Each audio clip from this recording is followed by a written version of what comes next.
कस्तो हुँदो हो मान्छेलाई रुनु नपरे, कस्तो हुँदो हो मान्छेलाई मर्नै नपरे। रुनु पनि त मर्नु हो नि होइन र जुनु। त्यसो त खुसीका आँसु पनि झर्छन् भन्ने तर्क गरौली तिमीले। तर मैले रुनु भनेको आँसु झार्नु हो भनेर तिमीसँग जिद्दी गरेको थिएँ र कहिल्यै। रुनको लागि आँसु झार्नै पर्छ भन्ने बाध्यतालाई मैले तिमी सामु बढाइ चढाइ गरेको थिएँ र कहिल्यै। बरु मैले त भनेको थिएँ जुनु, तिमी पनि रुन्छौ आफूभित्र, म पनि रुन्छु आफैभित्र। सँगै तिमीलाई सिकाएथे जुन पनि रुन्छ फूल पनि रुन्छ भनेर। जुन र फूलसँगै रोए पनि रात चम्केको उदाहरण पनि तिमीसँगै रात छर्लङ्ग पारेर पेश गरेको थिएँ मैले। तिमीलाई छुन कुनै अँध्यारोको सहारा लिनु परेन मलाई कहिल्यै, न त तिमीलाई छुन उज्यालोलाई मतियार नै बनाउनु पर्यो। अझ भनौँ भने जुनु, तिमीलाई मैले छुनै परेन। अझ त्यति मात्र पनि नभनौँ, तिमीलाई मैले छुन नै चाहिन। छुन नचाहेको पाप लाग्ला भनेर हो, तर पापी रहेछु क्यारे, रुनु मलाई पर्यो तिमीलाई भन्दा धेरै। दाग लाग्ला जुनमा कतै, तिमीलाई छुनुभन्दा पहिले 1000 चोटि सोचेथे मैले। त्यसैले त बलिष्ठ मेरा पाखुरा पनि प्यारालाइसिस भएको बिरामीका झैँ थरथरी काँपेथे तिमीलाई छुन खोज्दा। छुन डराउनेले कसरी हात थाम्ला जिन्दगीभर, कसरी साथ निभाउला जिन्दगीभर, के यस्तै सोचेर मुटु फिर्ता मागेकी हौ त जुनु तिमीले।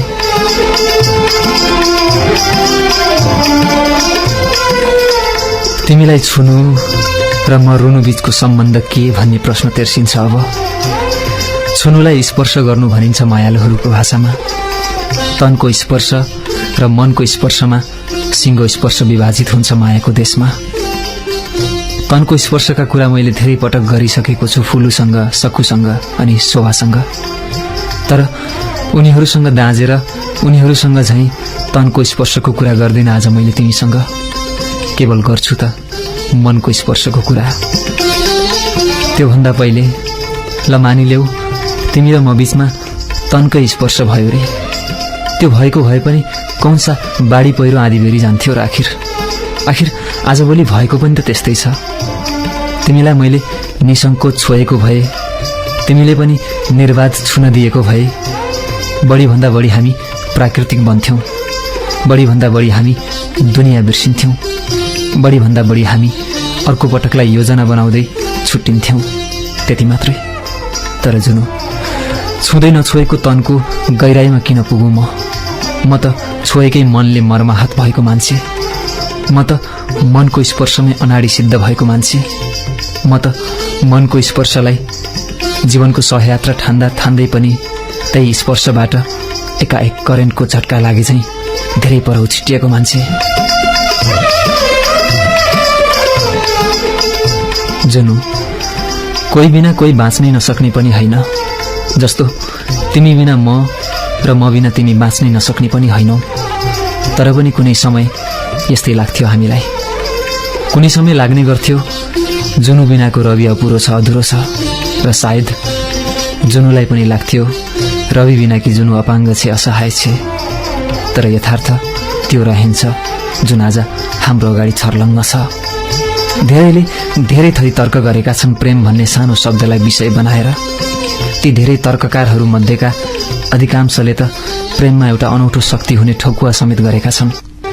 एउटा यस्तो अदृश्य शक्ति जुन शक्तिले तिमीलाई, मलाई वा अन्य कसैलाई निर्देशित गरिरहेको हुन्छ प्रेममा। आस्था हो यो एउटा जुनु, आस्था। जुन आस्थालाई हामीले आफ्नै किसिमका भावनात्मक नामहरू दिएका छौँ, विश्वास, भरोसा, समर्पण आदि आदि। आखिर जे नाउँ दिए पनि ती सबै हाम्रा भावनाहरू हुन् र ती भावनाको सूत्रधार हाम्रो मन हो। यो मन त के भन्छ थाहा छ जुनु?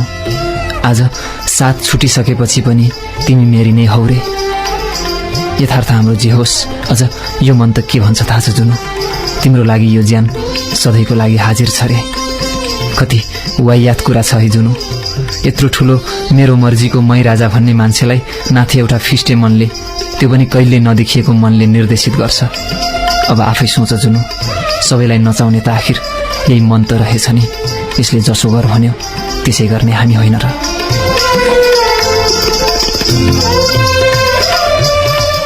हिजो कुरा मिल्लासम्म तिम्रो मनले के सोच्थ्यो त्यसको ग्यारेन्टी म दिन सक्थेँ। मेरो मनले के सोच्थ्यो त्यसको ग्यारेन्टी पनि तिमी दिन सक्थ्यौ। ठोकुवा नै गरेर दुनियाँलाई एकले अर्काको मनको कुरा बुझेको दुहाई दिन पनि हामी पछि पर्दैनथ्यौँ।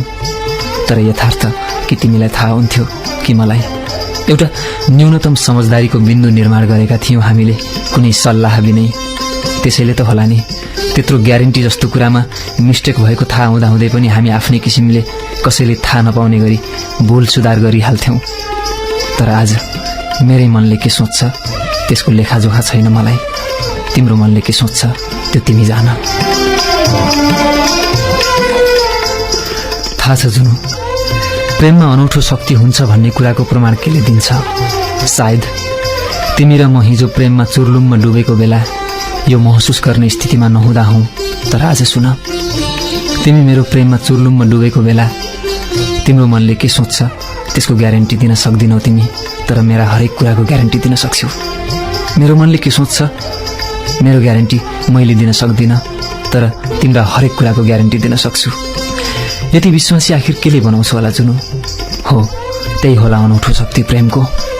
प्रेममा परुन्जेल म तिमीलाई यति विश्वास गर्न अभिशप्त हुन्छु कि तिम्रा हरेक भ्रमका खेतीहरूलाई पनि मैले निर्वाध मलजल गरिरही हुर्काइरहेको हुन्छु र त्यस्तै गरिरहेकी हुन्छु तिमीले पनि। प्रेममा परुन्जेल म यतिसम्मको त्यागी बन्न सक्छु कि मेरा हरेक अवयवहरू मेटाएर आफूलाई शून्यमा पुर्याउँदासम्म पनि तिमीमा पूर्णता भर्न सकिरहेको हुँदिन मैले। र त्यस्तै तिमीलाई पनि हुन्छ कि तिमीलाई र मलाई पनि कुनै समय यस्तै भएको थिएन र? पृथ्वी छ, जल छ, वायु छ, पहाड छ, जंगल छ, मान्छे छन्, जीव छन्, सिङ्गो परिवेश छ, तर पनि हामी शून्यमा बाँचिरहेका हुन्छौँ प्रेममा। म यतिसम्म संकुचनमा परिरहेको हुन्छु कि मानौ मेरो लागि यो संसार बनेकै होइन, केवल तिमी बनेकी हौ। खानु, पिउनु, हाँस्नु, रुनु, जिउनु सब तिमीमै सीमित। सँगै तिमीलाई पनि त्यस्तै भइरहेको हुन्छ। हामी एकबाट दुई हुन्छौँ, तर कैयौँबाट अलग्गिन्छौँ र फलस्वरूप एक्लिन्छौँ। कि तिमी र म बीचमा पनि यस्तै भएको होइन र जुनु कुनै समय? तर पनि सलाम छ त्यो मान्छेलाई जसले प्रेममा हार खाएर भनेको हुनुपर्छ प्रेममा अनौठो शक्ति छ भनेर। सलाम छ त्यसलाई। त्यसैले त आज म पनि भन्न विवश भएँ, हो रहेछ प्रेममा साह्रै ठुलो शक्ति हुँदो रहेछ। हिजो त्यही शक्तिले नचाउनु नचाह्यो मलाई तिम्रै वरिपरि, आज त्यही शक्तिले रुवाउँदैछ मलाई तिम्रै यादमा घरिघरि। असारको महिना, हिलाम्य परिवेश, खेतैभरि खेतालाहरू, झमझम परिरहेको झरी, सहरमा पढ्दै गरेको र बर्खे बिदामा घर आएको म, एसएलसी सिद्ध्याउँदा बित्तिकै कुदेर मामा घरको रोपाईँमा आएकी तिमी। अनि किन आउनु परेको नि तिमीलाई फेरि मेरो घरको रोपाईँमा आफ्नी माइजूसँग पर्मो फर्न? त्यो दिनको हाम्रो भेटघाट जुनु, आखिर गाउँ गाउँ नै हो जुनु। भन्नेले त गाउँलाई रूढिग्रस्त समाज पनि भन्लान्, तर मैले त्यही नै हो भनेर गाउँलाई स्वीकार्न सक्दिनँ। अनुशासनको एउटा अनौठो कसी हुन्छ गाउँमा, र त्यो अनुशासनमा हामी आफूलाई सीमान्तकृत गर्न बाध्य हुन्छौँ। त्यो दिन भएको पनि त्यही थियो। न म कोदालो चलाउन जानेको मान्छे, न हलो जोत्न नै जानेको, सानैदेखि कि त कलम छोप्ने कि त किताबमाथि घोप्टिने बानी परेको मान्छे। त्यो हिलाम्य धरतीलाई असार मासमा लाउन सक्ने कुनै गुण नै थिएन ममा। तर विपरीत कति लक्षण कि तिमी रोप्न पनि जाने कि, बिउ काट्न पनि जाने कि, अझ कति सिपालु, अरूले भन्दा झन्डै दोब्बर गुना छिटो रोप्ने तिमीले। खै मलाई मात्र त्यस्तो लाग्यो हो कि तिमी थियौ नि त्यस्तै मेरो त्यति बेलाकै मनले जानोस्। ती तिम्रा माइजूहरू मलाई गिज्याउन बाहेक केही नजान्ने। ए रवि हिलो लाग्ला है, अरे के चन्द्रमालाई हिलो लागेको थिएन र जाबु रविलाई हिलो लाग्ला भनेर गिज्याउनु पर्ने? काम नपाएका बुढीहरू। साँच्चै जुनु झ्वाक चलेर आउँथ्यो घरिघरि। हुन त जुनु जुन टाढाबाटै हेरेको राम्रो भन्छन्, तर किन किन मान्छेको जातलाई जुनकै छेउमा पुग्न मन लाग्छ, अझ त्यतिले नपुगेर जुनलाई छोइहाल्न मन लाग्छ। कवि मन भएको म तत्काल गीत पनि फुरेथ्यो तिमीलाई देखेर। फूल भन्छ आइज आइज, पहराले भन्छ नजा, भिर बिचै फक्रिएको फूल टिप्नुको अर्कै मजा। आकाश भन्छ नआइज भो, यो मनले भन्छ तजा, धरतीभित्रै उदाएको जुन हेर्नुको अर्कै मजा। धरोधर्म जुनु, तिमीलाई पहिलो नजरले नै फुल देख्यो, तिमीलाई पहिलो नजरले नै जुन देख्यो। थाहा छैन नजरले गल्ती गर्यो वा गरेन, तर मलाई ज्यादै आनन्द मिल्यो। फुल टिप्न पनि मन लागेथ्यो घरिघरि, जुन छुन पनि मन लागेथ्यो घरिघरि।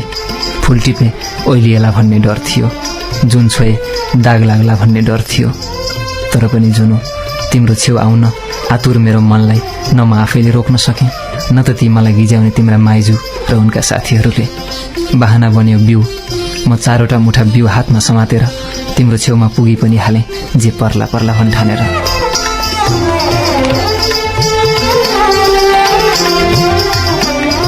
हिलोमा खुट्टा गडेर हिँड्न नमिलेको यथार्थ एकातिर थियो भने तिम्रो नजिक पुग्न लालायित मनले सञ्चालन गरेको शरीरका मेरा प्रत्येक अङ्ग कामिरहेका थिए। जाँगरीले तिमी पनि मेरो त्यो क्रियाकलापले गर्दा अल्छी गरे जस्ती देखिन थाल्यौ, कारण तिमी मेरो चर्तिकालाई हेर्नलाई घोप्टो पर्न खोज्दा खोज्दै पनि सकिरहेकी थिइनौ।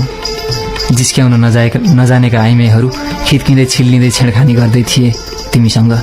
ए जुनु, रविले मोहनी लायो कि क्या हो, रोप्नै छोडिस् त, यस्तै भन्दै थिए फतौरे रोपारेहरू।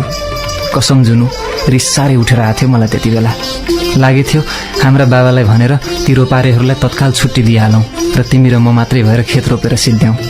अनौठो एकल काटे साहस पलाएथ्यो मनमा। रोपारेका वचनका झटाराले तिमीलाई बेसरी लागेर हो कि कुन्नी, घोप्टो परेर फेरि तिमी ठाडो पर्नै खोजिनौ। सिमसिमे पानीमा टाउको निहुराएरै निहाल्ने तिमीलाई जुन घोप्टिएको थियो मेरो मनमा अँध्यारो छाइहाल्यो। तिमीलाई छेडखानी गर्नेहरूप्रति रिस जागेर आयो। हातका मुठा बिउहरू ताकी ताकी उनीहरूकै अगाडि हुत्ताइदिन थाले। एक त कमजोर निशानेबाज म, अर्को तिम्रो सामिप्यमा काँपिरहेका मेरा हरेक अङ्गहरू, मेरा हातहरू। एकातिर ताकेर फालेको बिउको मुठो फ्यात्त गर्दै तिम्रो छेउमा पद्रिन पुगेछ। के चाहियो र? हिलो जति जम्मै तिम्रो मुखमा मेरो सातो पुत्लो उड्यो। तिमी रुनु न हाँस्नु भयो। रोपारेहरूको गलल्ला हाँसो जताततै फैलियो। लाज र शरम अनि डरले वर्षाको पानीमै पनि म पानी भएँ। जुनु, त्यो आकर्षण प्रेमको एउटा पालुवा त थियो नि। आखिर प्रेमले आफ्नो शक्ति देखाएरै छाड्यो त्यति बेला। लाज र शरमका रेखाहरू तिम्रा अनुहारमा पनि कोरिए। चन्द्रमामा हिलो छ्यापेर दाग लगाइदिइहाले पनि चन्द्रमा झन् किन चहकिलो भए झैँ लाग्न थाल्यो मलाई। तत्काल बाबा आएर अकस्मात कान समात्नुभयो। अलि पर लगेर खुजुक्क भन्नुभयो, किन हिलो छ्यापेको? मेरो हम्सले ठाउँ छोड्यो जुनु। तिम्रो मलिन अनुहारले मलाई हेरिरहेकी थियो। लाग्थ्यो मेरो रविलाई छोडिदिनुस् भन्दै तिमी अनुनय विनय गरिरहेकी छौ मेरो बाबासँग। बाबाले कानबाट हात हटाएर भन्नुभयो, बिहे गर्छस् जुनुलाई? म त मरेँ जुनु, खुत्रुकै परेँ म त। के गर्नु सोच्नै सकिनँ। हिलोमा लडी बुढी गरेँ, खेतभरि बुर्कुसी मारेँ। तिमीलाई 3 चोटि मै खाँदै पागल झैँ यता उता कुदेँ। कुद्दा कुद्दै नराम्ररी आलीमै पधारिएँ। तब जसँग बिउजिएँ। ओहो, तिमीलाई साँच्चीकै हिलोको लागेको रहेछ। तिमी सफा गर्दै थियौ। म बिउको मुठो समातेर लुरु लुरु बिहारतिरै फर्किएँ।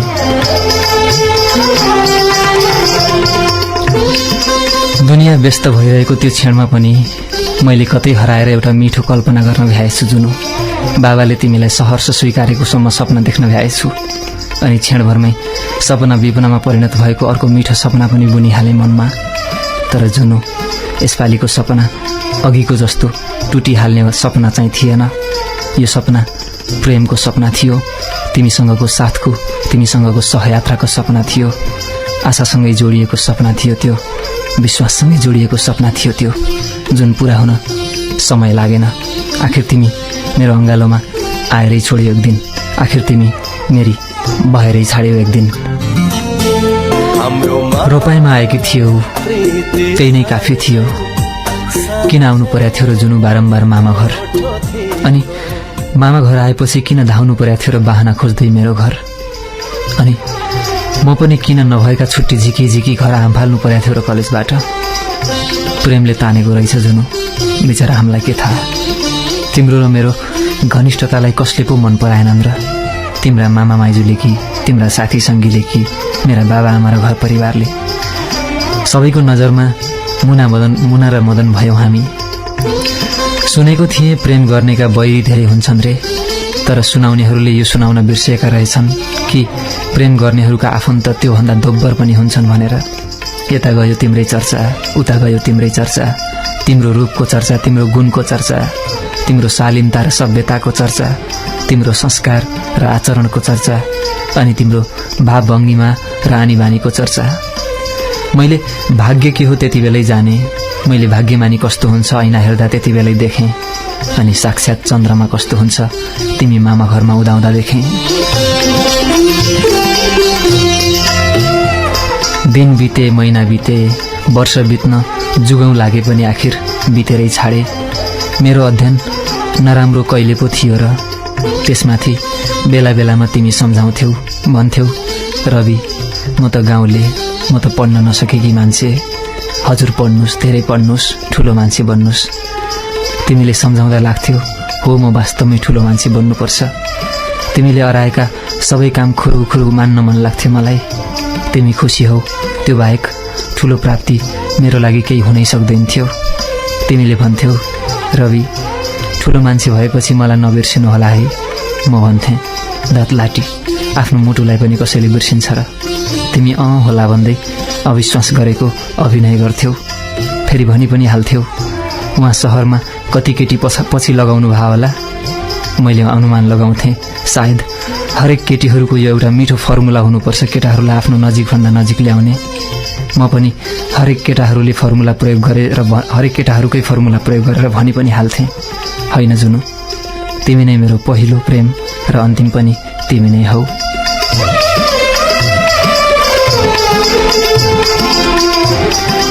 भन्न त भनेथे जुनु पहिलो प्रेम पनि तिमी नै हौ र अन्तिम पनि तिमी नै हौ भनेर, तर अन्तिम सास जानुभन्दा धेरै पहिले मेरो ढुकढुकीले मेरो साथ छोड्यौ। अब प्रश्न गर्छु कसरी भयो तिमी मेरो अन्तिम प्रेम? हो सम्मान गर्छु तिमीलाई र निसङ्कोच भन्छु पनि मेरो पहिलो प्रेम तिमी नै हौ, तर अन्तिम प्रेम हुन त जीवनको अन्त्यसम्म साथ दिनुपर्ने होइन र जुनु।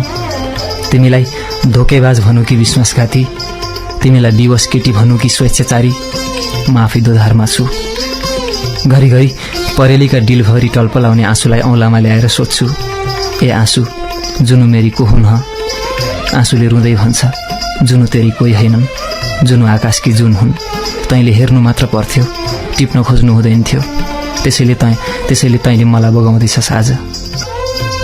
आँसुले यस्तै भन्छ जुनु, के साँच्चै हो र जुनु? कि तिमीलाई मैले हेर्नु मात्र पर्थ्यो र?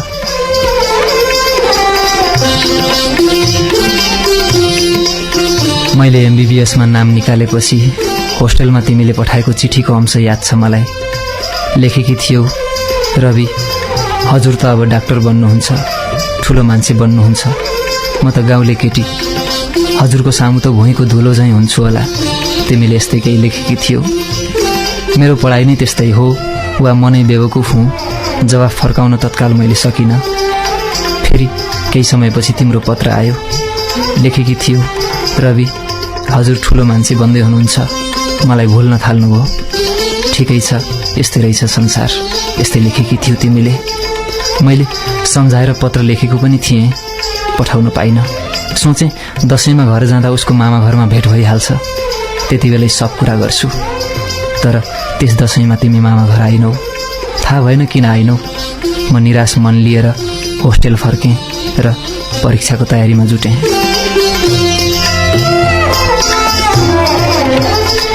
केही समयपछि जब म दोस्रो वर्षमा थिएँ तिम्रो पत्र आयो फेरि। यसपालिको पत्रको सुरुवातमै तिमीले लेखेकी थियौ रवि यो पत्र मेरो आँसुले लेखेको हो, कलमले होइन। म झस्केँ। चिठी नपढी एक सोचेँ एकैछिन के होला यो चिठीमा त्यस्तो। एक किसिमले मुटुले ढ्याङ्ग्रो ठोक्न थाल्यो, तैपनि हिम्मत गरेर पढ्न थालेँ।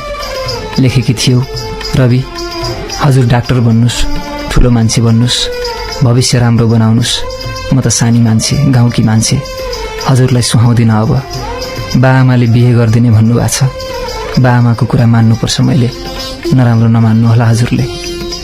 चिठी पुरै पढ्दासम्ममा मलाई एकैचोटि आँधी बेरी भुइँचालो आएझै लाग्यो। के अनर्थ भयो यस्तो, मैले केही सोच्नै सकिनँ। तैपनि सम्हालिएर तिमीलाई पत्र पठाएँ।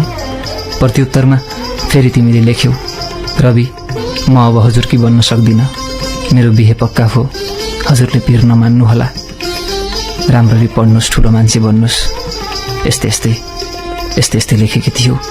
पढ्दा पढ्दै म एकाएक झोला कस्न थालेँ। साथीहरूले सम्झाउन थाले, इन्टर्नल एक्जाम आइरहेछ, एक्जाम सकाएर जालास् भनेर। उनीहरूको कुरा पनि माने। 15 दिनपछि घर आएँ। तिम्री माइजूलाई सोधेँ जुनु कहाँ छिन् भनेर। उहाँले घर छिन् भन्नुभयो। म तिम्रो घर जाने कुरा गरेँ उहाँसँग। फेरि उहाँले भन्नुभयो जुनु त बाबा आमाको घर होइन, आफ्नो घरमा छिन्। रवि, अब नगए पनि हुन्छ। म बेहोस हुन मात्र बाँकी भयो। अब मलाई सम्पूर्ण धरती आकाश फाटे झैँ लाग्यो। चिटचिट पसिना आयो। आँखाबाट एकैचोटि बर्खे फेल उर्लेर आयो। अनि भुइँमा थचक्क बसेँ र बालक रोए झैँ क्वाँ रुन थालेँ म। जुनु, खानु, पिउनु, पढ्नु, आफ्नो दैनिक क्रियाकलापमा व्यस्त हुनु आदि सबै काम छोडेर अब म कतै हराउन थालेँ। सुनाउनेहरू सुनाउँथे जुनुको बिहे भएको पनि 13 दिन भयो भनेर।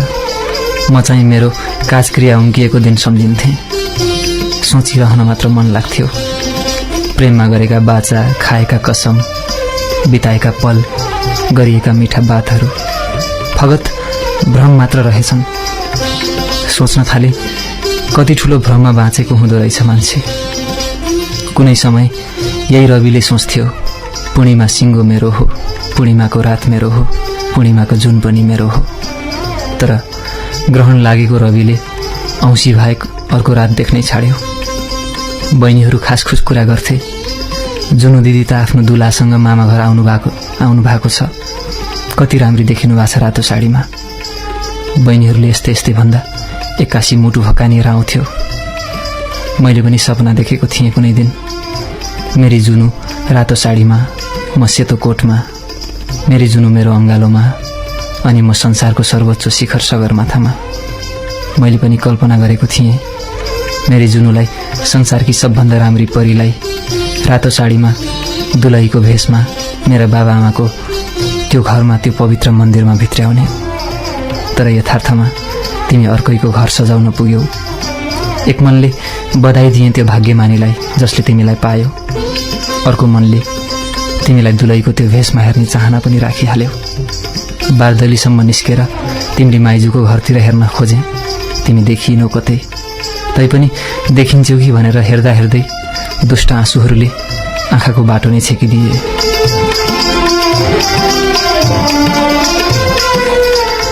मन मिल्ने एउटी सुनिता थिए। बहिनी आइज त भनी बोलाएँ, जाता जुनुलाई हेरेर आइज भनी पठाएँ। सुनिता तिम्रोमा गएर फर्कन वर्ष दिन लगाई। फर्केपछि बेली बिस्तार लाउन थाली। दादा, जुनु दिदी त मलाई झम्टी झम्टी रुनुभयो। दादा कहाँ हुनुहुन्छ भनेर सोध्नुभयो। मैले होस्टेल भनेर ढाँटेँ। अनि मसँग भन्नुभयो, जुनु दिदी त हजुरलाई एकदम माया गर्नुहुन्छ रे, हजुर त जुनु दिदीको लागि देउता हो रे, देउतासँग जुनु दिदी जस्तो सानो मान्छे नसुहाउने रे, हजुर धेरै पढेको मान्छे रे, जुनु दिदी एसएलसीमै रिजल्ट बिग्रेर बसेको मान्छे रे, हजुरहरूको जोडी नसुहाउने रे, त्यसैले जुन दिदीले अर्कै मान्छेसँग बिहे गरेको रे। दादा, जुन दिदीलाई माफ गरिदिनुहोस् रे। बहिनी कहानी सुनाउँदै थिए, मेरा आँखा भरिँदै थिए। एक किसिमले दिमागको पारो चढ्दै थियो, मुटुको ढुकढुकी बढ्दै थियो। मनमा नै गाली गरेँ तिमीलाई। चन्द्रमाको जस्तो रूप पाएर पनि ग्रहण लागेको बुद्धि भएकी केटी, कस्तो निर्णय गरे कि मसँग नसुहाउने रे। खुरुक्क भने हुन्छ नि, आफूसँग म सुहाउन्न भनेर आरोप लाउन थाले तिमीलाई।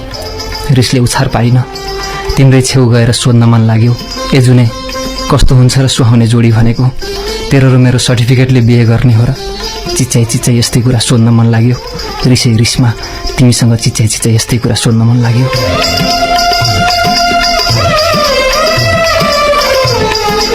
अशान्त मनलाई धेरै बेरको प्रयासपछि सम्हाले। सोचेँ, जे भयो भयो, ऊ खुसी छ भने म पनि खुसी हुनुपर्छ, मन सानो पार्नु हुँदैन। यस्तै सोचेर पढ्न जाने निधो गरेँ। तैपनि सहर फर्किनुभन्दा अगाडि एकचोटि भेटौँ कि जस्तो लाग्यो, तर हिम्मत आएन। मानौ दोषी पापी म नै हुँ। सहर फर्केँ। होस्टेलमा साथीहरूले सोधे, के भनी त जुनुले? मैले सारा वृत्तान्त सुनाएँ। साथीहरू अचम्म परे। धेरैले त जुनु धोकेबाज हो भने, कतिले मलाई नै दोषी देखाए, अनि कतिले त भने आइमाईको मन भगवान जानुन्। जो जसले जे भने पनि पीडा मेरै मनमा छ जुनु, व्यथा मेरै मनमा छ। प्रेम गर्छु भनेर गरिने चिज रहन्छ, यसले त आफै तान्दो रहेछ आफ्नो भुलभुलैयामा मान्छेलाई। प्रेममा प्रयोग हुने शब्दहरू प्रेम, माया, विश्वास, भरोसा, आशा, खुसी, हाँसो, रोदन, धोका, पीडा, पश्चाताप आदि सम्पूर्ण शब्दहरूमा डुब्न थालेँ अब म। फलस्वरूप एउटा निष्कर्ष निकालेको छु आजभोलि मैले, जुन निष्कर्षले मलाई जीवन जिउन मद्दत गरिरहेको छ। प्रेममा मान्छे अन्धो हुन्छ, प्रेममा मान्छे बहिरो हुन्छ, अनि प्रेममा मान्छे शून्य हुन्छ। धोका र विश्वास भन्ने शब्दको बीचमा एउटा अर्को शब्द हुन्छ, त्यो हो भ्रम। विश्वासभित्रै पनि भ्रम हुन सक्छ र धोकाभित्रै पनि भ्रम हुन सक्छ। हुनसक्छ तिमी र म हिजो दुनियाँ भुलेर एकअर्कामा हराएको बेला जुन विश्वासको जन्म भएको थियो त्यो नै एउटा मिठो भ्रम पो थियो कि। त्यसैले त हामी यथार्थभन्दा निकै माथि उठेर एकअर्काको आफूप्रतिको प्रेम र समर्पणको ग्यारेन्टी दिन्थ्यौँ दुनियाँसँग। र हुनसक्छ आज तिमीले गरेको निर्णय पनि एउटा धोका हो भनेर सम्झिहाल्नु मेरो भ्रम हुन सक्छ, वा तिम्रो बाध्यता हो भन्नु पनि मेरो भ्रम हुन सक्छ।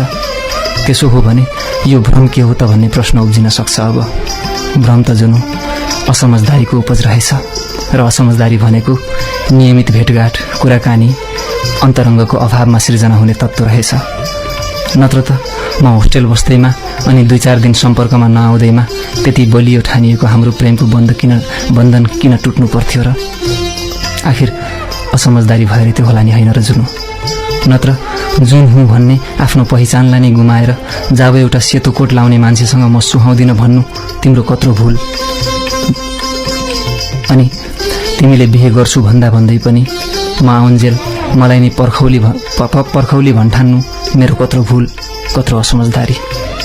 हेर जुनु, असमझदारी तिल जत्रो हुन्छ आकारमा, तर यसको प्रभाव पहाडको भन्दा ठुलो पर्छ सम्बन्धमा। तिललाई पहाड बनाउने काम भ्रमले गर्छ। त्यसैले जुनु, जे भयो सो भयो, तिमी विवाहित जिन्दगीमा छेउ। अब तिम्रो सम्बन्ध अर्को कसैसँग जोडिएको छ, त्यहाँ असमझदारीलाई जन्मिन नदिनु।